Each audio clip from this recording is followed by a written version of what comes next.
Tony Parker reminds stark contrast between his Spurs versus current squad. Tony Parker highlights big differences between his Spurs teams and the current Spurs. As the San Antonio Spurs headed to France, former point guard Tony Parker spent some time with the current Spurs team. He noticed some glaring differences. While the current team is much, he was not afraid to pull punches. For instance, Parker got 100% real about Spurs center Victor Wembanyama. He's beyond impressed with the talent.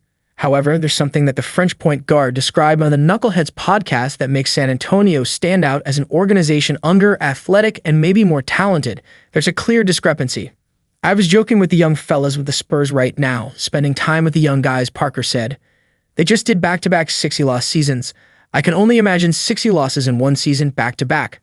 My worst season was 47 wins, and half of my career, I went to the conference finals and I made the playoffs every year. So I was telling that to the young guys, and I was putting that in perspective, how long and how good and for how long. You have a long way to go before you can compare it to us.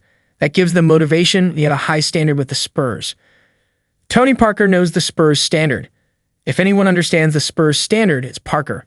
He's won 4 NBA championships with San Antonio, as well as the 2006-07 NBA Finals MVP.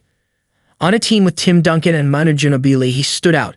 The fewest games that Parker won as a member of the Spurs in a single season was 47.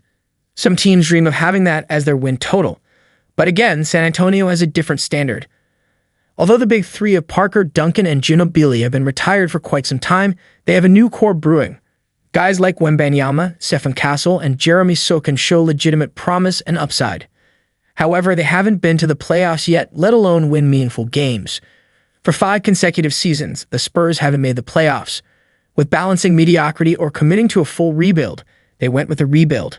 Castle and Wembanyama are lottery picks, with the latter being a No. 1 overall pick in the 2024 NBA draft. Last season, the Spurs revealed details for a Parker Hall of Fame celebration. Even with the celebration, he remains tapped in and involved with the organization. Furthermore, there's the French connection between Parker and Wembanyama. That alone has done wonders. At the end of the day, the Spurs have a long way to go to reach where Parker had been for so many seasons.